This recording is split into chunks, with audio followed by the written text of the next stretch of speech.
Hello, my dear players. Today, we're going to be talking about,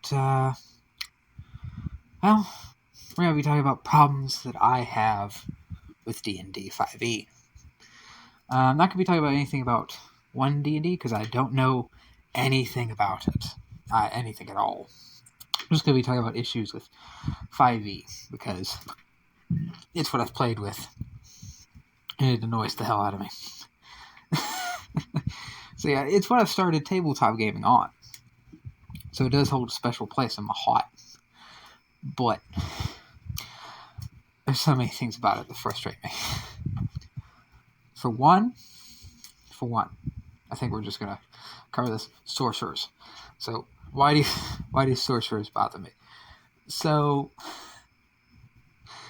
my first you might see earlier in this channel, I did a video on my first PC, which was a sorcerer. I loved playing as him. I loved him. But it's not without some problems.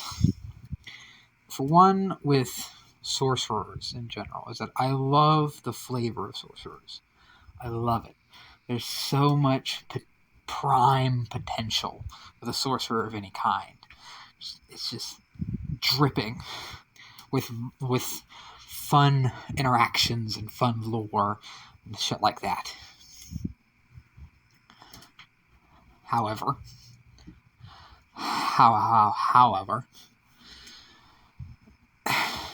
as much as I like their lore, as much as I like a lot of their ideas, as much as I like metamagic is really fun, it's kind of lacking. And I think the biggest way that it's lacking is probably the spell list. In that sorcerers, in terms of their spell list, feel very much like they just feel very much like a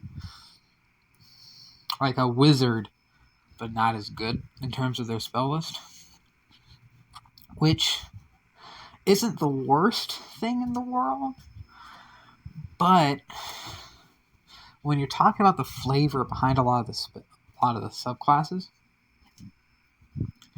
it just makes it feel wrong.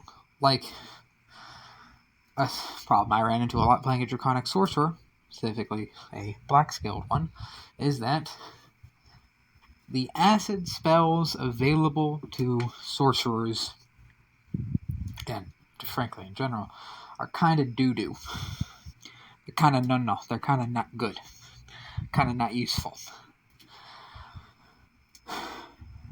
And that's a problem in general with trying to play with acid damage in D&D, but like it would be slightly better if, you had a situation similar to, say, land druids, where land druids get different spells, get like an expanded spell list depending on which land that you're representing. That would have been perfect for Draconic Sorcerer. I think that would have worked amazingly. Just like, oh, you get Acid Splash for free, and then you get things like, Acid Stream? I don't know. It's been a while since I look at the acid spells for the acid spells in general. But yeah, it would just make it feel a lot more... Oh god, I don't know what that was. It would do a lot for sorcerers.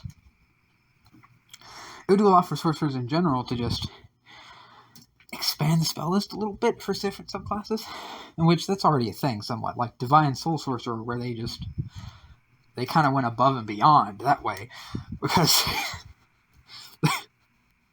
I'm sorry, having access to all of the cleric spells is absurd. It's so absurd. So it's kind of an overstep, but hey, still, it's in the right direction. Some examples of it being done a bit better, a bit more balanced, I think, is in Tasha's, we have Clockwork Soul and Aberrant Mind, I really like those two. They're a bit, because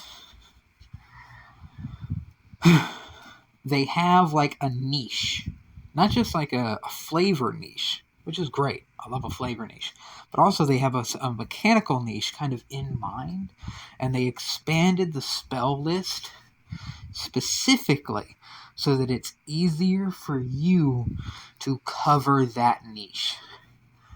That is what they should have been doing for sorcerers from the very fucking beginning, okay? Right from the beginning. And second thing that would be even better for this, not even better, but also just, they all somewhat do it, but like having unique, because all the other subclasses kind of focus around a lot of these unique ways to use sorcery points based on the subclass, which is great, but having unique ways to use sorcery points that directly correlate with the unique spells that you get from your features, that's fucking genius. Like, they should do that way more. I am fully planning on making a homebrew sorcerer subclass following kind of the template left behind by Aberrant Mind and Clockwork Soul, because a lot of that is just great.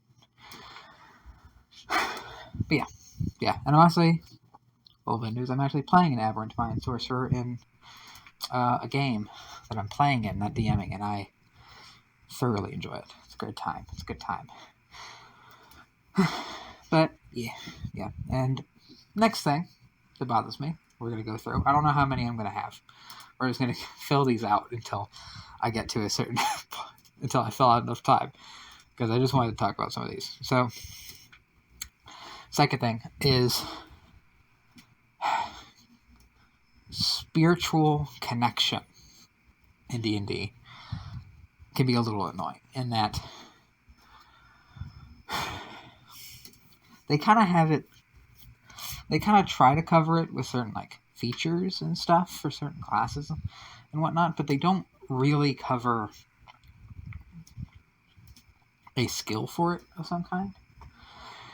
And what I mean by that is like let's say you're in a game and you as a player have your character be religious and do a prayer to a god.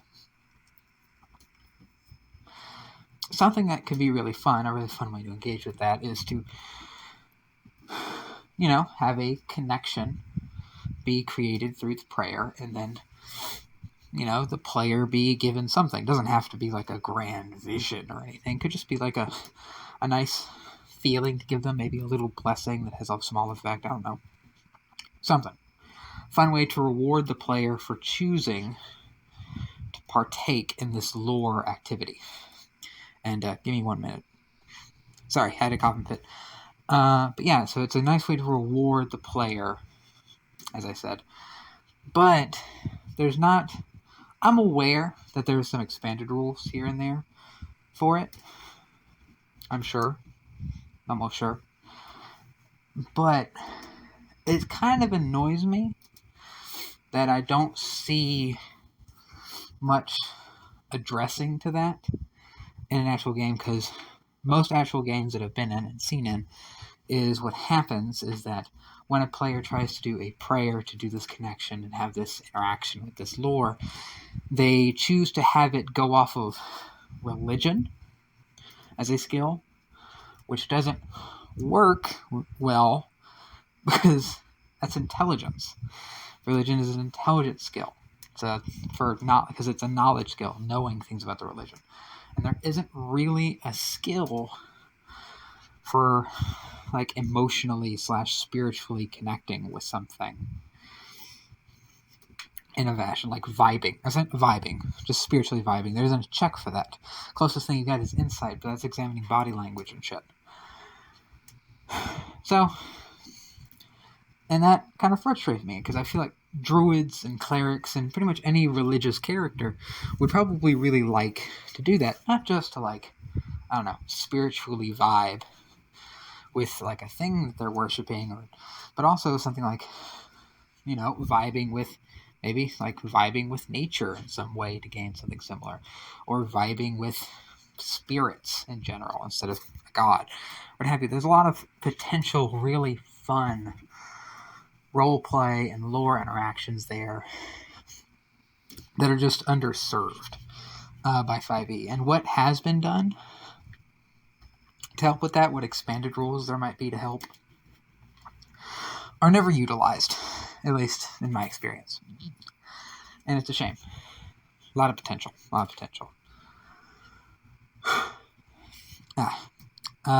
And if you want to know how I roll it, because I do think about it, the way I normally go off of it, unless some expanded rules are brought to my attention, is that I just have it be I just kind of have it be a wisdom.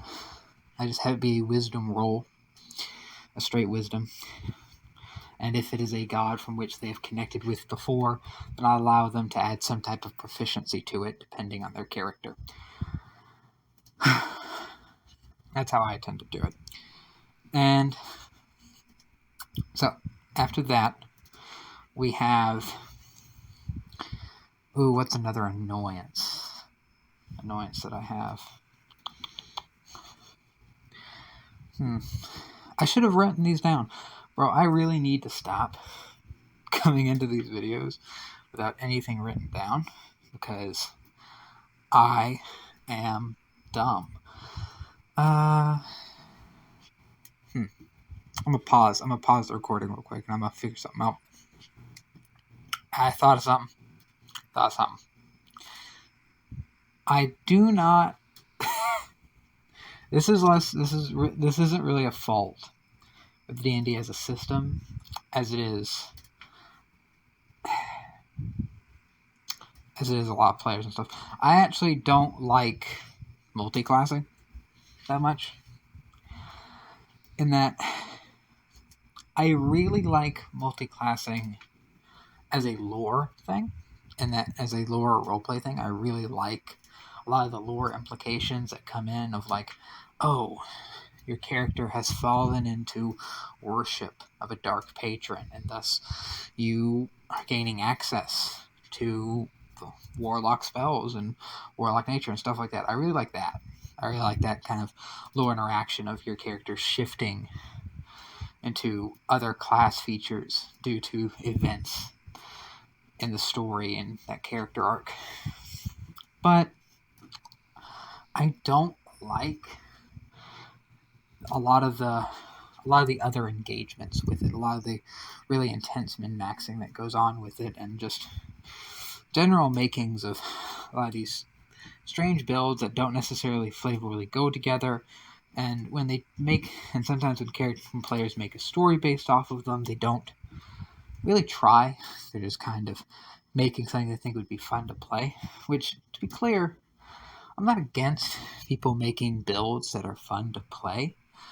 That's fine. It's perfectly fine. There is a strong mechanical side of the game that you need to find a niche for if you want to enjoy the game. But I am always been, as a player and as a DM, I have always been more in favor of the roleplay and lore side of D&D than I've ever been of the mechanics. While the mechanics are fun, they are number two. They are not number one. And so for me, engaging with multi-class builds and stuff can be really challenging for me as a dungeon master. But also just as a person, like thinking about it. Not to say that multi-classing is wrong. Not to say that multi-classing for the purposes of min-maxing is wrong. It's just hard for me as a person. You know what I mean? But yeah, that's one thing I find annoying. Another thing, and I thought about this, I'm not a fan of the kind of gap there is with like full casters and pure martials, and that's something everyone's complained about. That is not a new thing to complain about. That discourse has been around since the dawn of fucking time. But it is something that kind of frustrates me to see. And it's not like a horrible thing, but it's something that hasn't, it's something I never thought about. It's something I never actually even cared about until I DM'd for a party where none of them were full casters. Like, no one playing a full caster, that type of party. I had never noticed how much more interesting it is when that is the case. When there's no full casters, it's just everything becomes immediately more interesting with that engagement. I don't think it's necessarily because of the lack of full casters. It was just that everyone played a character with the same balance of martial and magic, like that, which is the types of characters they played. It's an artificer, an eldritch knight fighter, and a ranger. And the artificer in there kind of messes that up a little bit because of how they work, but still, just the way those three characters were built, they were very just, balanced. I don't know, it was a very weird way to put it. And just how nice it was to see, since they were all fairly comparable to each other in some sense, in terms of their martial magic balance. It made DMing for them a lot easier, and it made coming up with interesting encounters, not just in a combat sense, but just in a general sense for the campaign, a lot more interesting. And I know, and I wonder if there is like something similar that happens if you go the other way, like if you make just a full party of people who are relatively casty, how that goes, I don't know. And yeah, I don't know what the solution exactly is, because it's not like it was a problem before, because like I've DM'd for very interesting class mixes, so it's not like it's ever been a problem. But the game, at least to me, feels so much nicer and more fluid when all the characters that are made have kind of a similar martial magic balance.